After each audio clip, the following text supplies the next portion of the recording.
वक्फ board को लेके JDU में काफ़ी नाराजगी दिख रही है। जेडीयू के कई अल्पसंख्यक नेता लगातार इस्तीफा दे रहे हैं। गुलाम रसूल बलियाबी ने भी कहा कि जिस तरीके से बिल पेश किया गया सभी लोग वहाँ नंगे हो गए।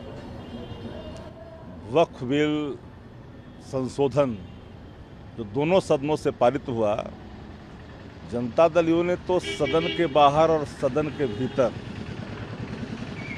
डट कर करके भारतीय जनता पार्टी का साथ दिया और यूँ कहिए कि देश में जो अल्पसंख्यक वर्ग हैं उनके पीठ में छुरा भी भोंका।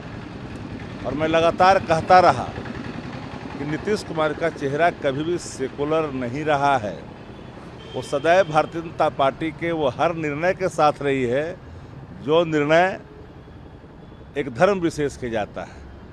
और ये असंवैधानिक भी है, अलोकतांत्रिक भी है। वक्फ बिल अलोकतांत्रिक इसलिए है कि जेपीसी में हर दल ने अपनी राय रखी, विपक्षी दलों की एक भी सुझाव को नहीं माना गया और सत्ता प्रतिष्ठान के सभी सुझावों को माना गया। इसलिए अलोकतांत्रिक भी है और असंवैधानिक भी है। संविधान की मूल आत्मा इसमें आहत हुई है, धर्मनिरपेक्षता। एक धर्म विशेष के खिलाफ आपके मन का जो नफरत है ना, वो खुल करके सामने आया है।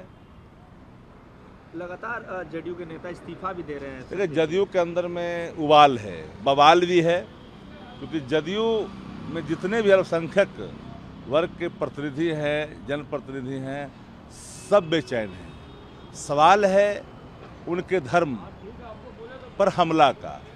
धर्म, आप मान लीजिए वक्फ बिल उनके धर्मों के अनुकूल नहीं है, उनके शरिया के अनुकूल नहीं है, भावनाओं के अनुकूल नहीं है, संविधान के मूल आत्मा के अनुकूल नहीं है, तो स्वाभाविक तौर पर है अल्टीमेटली तो समाज के साथ जाएगा। धर्म है, इस देश में मुसलमानों का योगदान रहा है आज़ादी में, एक बड़ा योगदान रहा है। जिन तड़ीपारों का के पुरखों का कोई योगदान नहीं रहा है देश की आज़ादी में, वो लोग आज देश में चाहते हैं कि वक्फ बिल के माध्यम से इस हिंदू और मुसलमान की एक रेखा खींची जाए, ताकि बिहार में चुनाव है, यही चाहते हैं। चूँकि गरीबी, लाचारी, बेबसी, पलायन, नौकरी, शिक्षा, चिकित्सा पर चर्चा नहीं करते, अर्थव्यवस्था पर चर्चा नहीं करते। हिंदू मुसलमान करने में इनको मजा आता है, लेकिन देश का जो पिछड़ा दलित, आदिवासी वर्ग है, अल्पसंख्यक वर्ग है, वो समझ चुका है खतरनाक डिजाइन को, भाजपा खतरनाक डिजाइन को। कई नेताओं ने यह भी कहा है कि मुस्लिम मतदाताओं और पार्टी के धर्मनिरपेक्ष मूल्यों को भी धोखा दिया गया है। जेडीयू के जो नेताओं ने इस्तीफा दिया है, बिल्कुल धर्मनिरपेक्षता के सभी मूल्यों को तिलांजलि दी है नीतीश कुमार जी। नीतीश कुमार अचेत हैं, असहज हैं, कठपुतली हैं। 5 लोग जनता दल को चला रहे हैं, ललन सिंह, विजय चौधरी, संजय झा, डीके बॉस और एगो संगठन में बोलता है सो। इसके सिवा न पिछड़ा, न दलित, न महादलित, न अल्पसंख्यक, हर लोग वहाँ हाशिए पर है।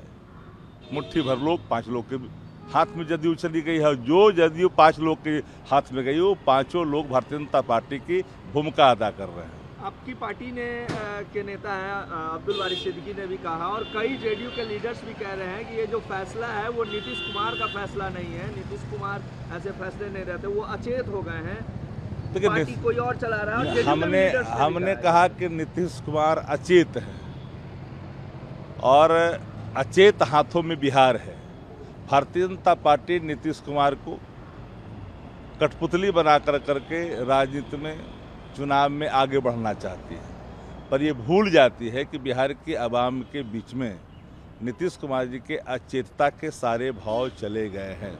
और नीतीश कभी सेकुलर रहे नहीं हैं, न उनका मियाज सेकुलर रहा है, न उनका एक्शन सेकुलर रहा है। वो सदैव कॉमनल शक्तियों के साथ रहे हैं, सांप्रदायिक शक्तियों के साथ रहे हैं। कभी हाथ उठाने में डरते थे, अब गले लगने में कोई दिक्कत नहीं है। अच्छा, तो उन नेताओं क्या आप लोग स्वागत करेंगे जिन्होंने जेडीयू से इस्तीफा दिया है? हम हर लोगों का स्वागत करने की राष्ट्रीय जनता दल, जिनकी आस्था धर्मनिरपेक्षता में है, संविधान की मूल आत्मा में है, गंगा जमुनी तहजीब में है, विकास में है, समरसता में है, भाईचारा में है, सबका स्वागत है।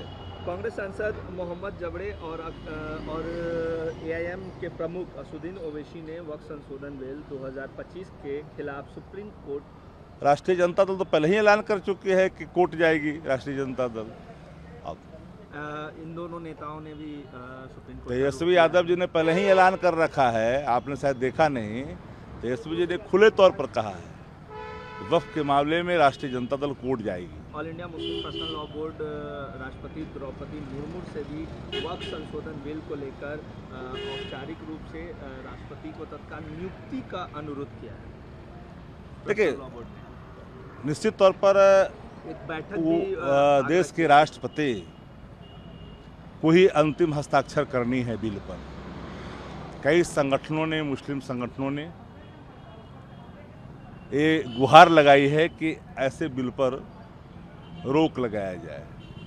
और नेता प्रतिपक्ष तेजस्वी जी ने 2 दिन पहले, जिस दिन बहस हो रही थी, बिल अगर पास होगा तो बिल रद्द भी होगा, ऐसा नेता प्रतिपक्ष तेजस्वी जी ने कहा।